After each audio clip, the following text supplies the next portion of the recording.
Hello everyone, welcome to MedHelp. Today we'll be learning about the internal anatomy of the eyeball.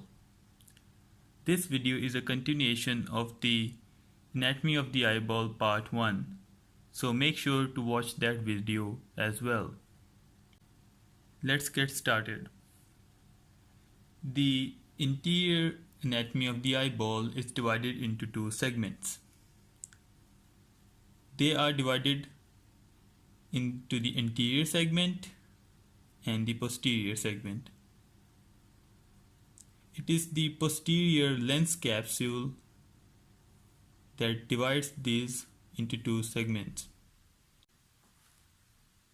The anterior chamber is bound anteriorly by the cornea and posteriorly by the front surface of the iris and anteriorly by the anterior chamber angle on all 360 degrees. The anterior chamber is filled with the clear fluid known as the aqueous humor. The volume of this fluid is 0.25 milliliter. This aqueous humor provides nutrition to the vascular structures and the avascular structures such as the cornea, trabecular meshwork, and the lens. The posterior chamber lies behind the anterior chamber,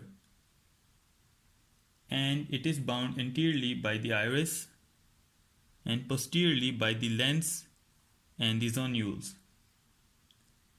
It also contains the aqueous humor, but in much lesser quantity of about 0.06 milliliter.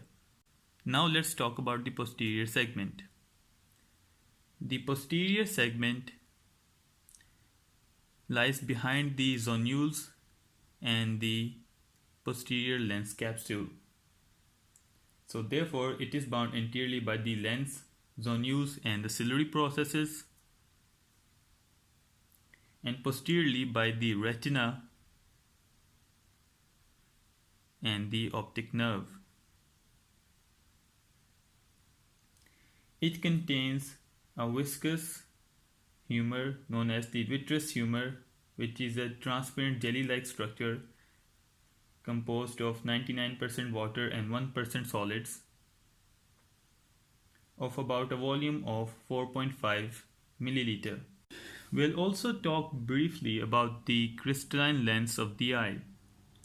It is a biconvex transparent structure located directly behind the iris and the pupil of the eye.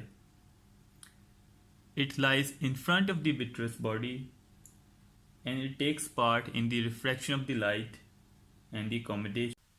That's it for the basic anatomy of the eyeball.